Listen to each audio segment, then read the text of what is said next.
In this video, I'll show you how to make a clean and simple social media lower third in After Effects. Let's start by creating a new composition. I'm naming it main and make it 30 frames per second. Then drag the social media logo to the timeline, press S key on the keyboard to bring up scale, and adjust the scale if you need that. I'll leave mine as it is. Then click away so you're not selecting the logo. Click and hold the rectangle tool instead of the ellipse tool. Make sure the fill is set to a solid color, stroke is set to none, and then from the center holding Ctrl and Shift, just create a simple ellipse a bit bigger than the logo itself. Then using the align window, align it in the center and bring it below the logo on the timeline.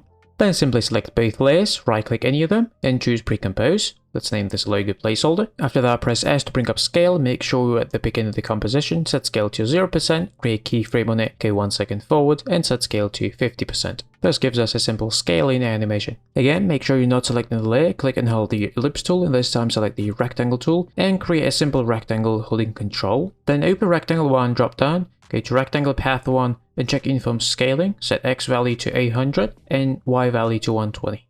Then from 1 second mark, move 10 frames back. You can do that by holding Shift and press page up once.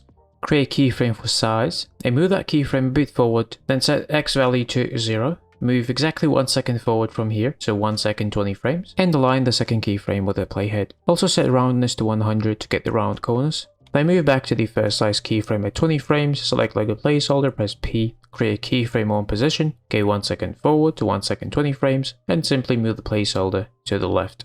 After that, bring the shape layer below the logo placeholder so it appears underneath it. Then select the type tool, click somewhere and type out your name. I'm going to type @Smirtimba. Then you can simply hold Ctrl, click on the text and move it around. Then select the selection tool, resize the text if you want to. And again, move the text around holding Ctrl so it snaps into place. Let's give our text a simple position animation by pressing P on the keyboard to bring up position.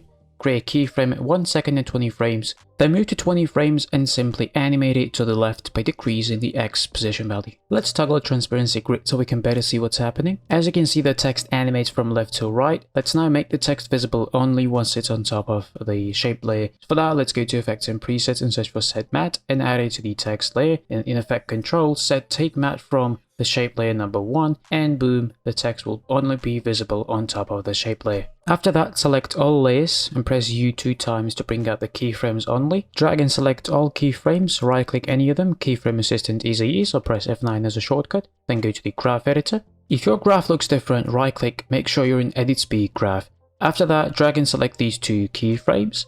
You'll see this handle after that and drag it all the way to the left. This will make the animation really smooth, so let's go ahead and do the preview. Let's exit the graph editor and enable a motion blur for the layers. If you don't see this column, click on toggle switches and modes until you do, and enable motion blur for all 3 layers. This will add extra smoothness to the animation. Now let's make a way to resize and reposition every layer at once. For that, we can just right click in the empty space, new null object, select all layers except null 1, in parent and link column, locate the parent pick whip tool. Click, drag it and drop it onto the null 1 to parent all the layers to it. Now if we select null 1 and press S to bring up scale, you'll see that by changing the scale, all layers are getting resized simultaneously, and that's exactly what we want. As for the repositioning, you can just move this point of the null and place it wherever you want to. So here we have the lower third animating in. Let's now create the reverse of it to animate it out. Let's select all layers, right click pre-compose. You can call this final, then click OK. Right click the pre-comp, go to time, enable time remapping,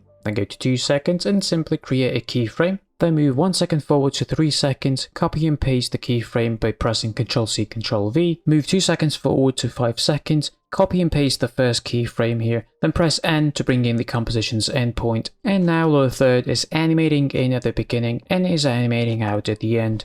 And that concludes the tutorial. I really hope you enjoyed, learned something new. Thank you for watching. I'll see you next time. Peace out.